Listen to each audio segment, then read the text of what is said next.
Once upon a midnight dreary, while I pondered weak and weary over some forgotten missing passages of lore, suddenly there came a rapping, as of someone gently tapping at my castle door. "'Tis some visitor," I muttered, tapping at my castle door. "Only this, and nothing more." Ah, I remember in December, that very, very bleak December, I lost the one woman I adore.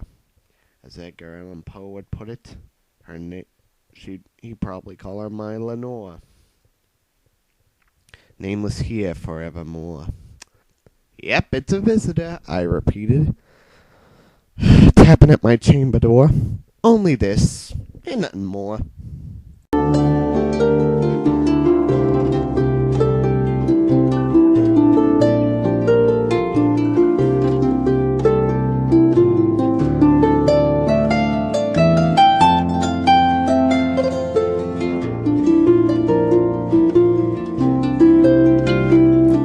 Into the darkness peering, long I stood there wandering, fearing, doubting, dreaming dreams no mortal ever dared to dream before.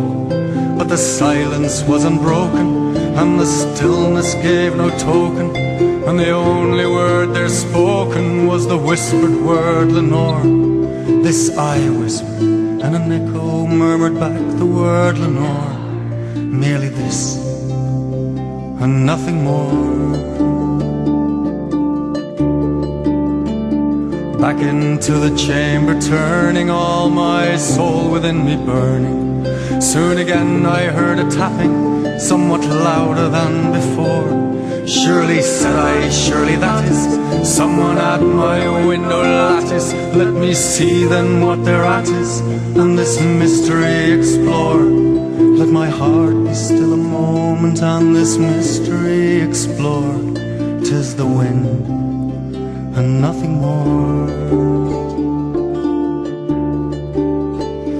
Open wide I flung the shutter, when with many a flirt and flutter, in there stepped a stately raven of the saintly days of yore.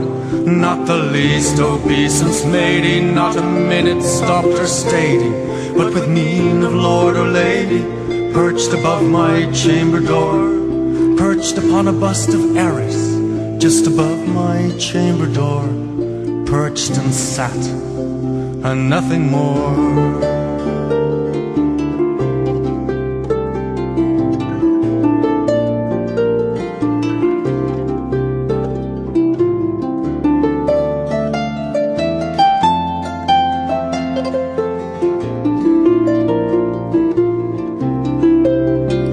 Soon that ebony bird beguiling my sad fancy into smiling, by the grave and stern decorum of the countenance it wore. "Though thy crest be shorn and shaven, thou," I said, "art sure no craven, ghastly, grim and ancient raven, wandering on the nightly shore. Tell me what thy lordly name is on this night's Plutonian shore." Quoth the raven, "Nevermore." Now the raven sitting lonely on that placid bust spoke only that one word, as if his soul in that one word he did outpour. Nothing further than he uttered, not a feather than he fluttered, till I scarcely more than muttered, "Other friends have gone before.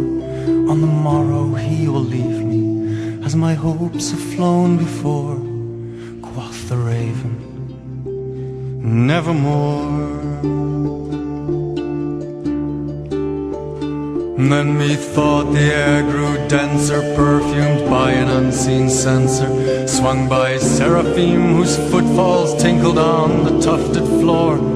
Once more on the velvet sinking, I betook myself to linking fancy on to fancy, thinking what this ominous bird of yore, what this grim, ungainly, ghastly, gaunt and ominous bird of yore meant in croaking, "Nevermore."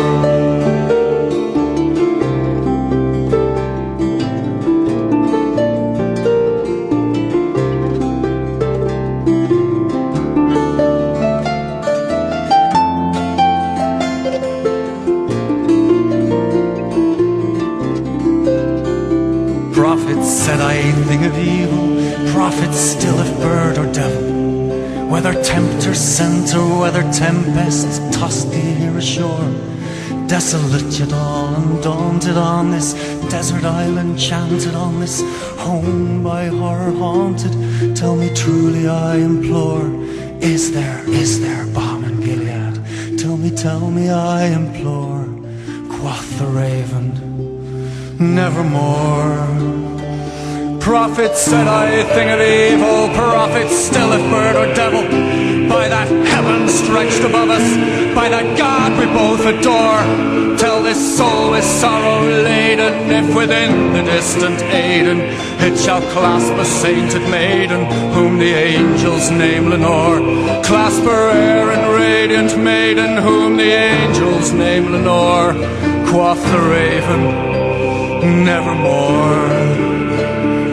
That word or sign in parting, bird or fiend I shrieked of starting, get thee back into the tempest and the night's Plutonian shore, leave no black plume as a token of that lie thy soul has spoken, leave my loneliness unbroken, quit the bust above my door, take thy beak from out my heart and take thy form from off my door, quoth the raven, nevermore.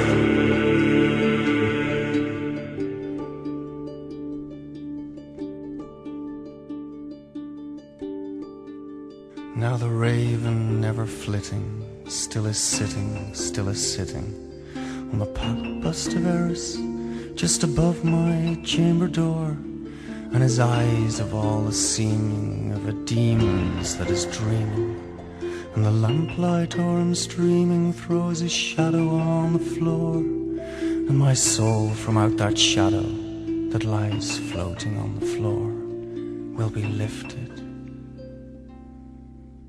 nevermore.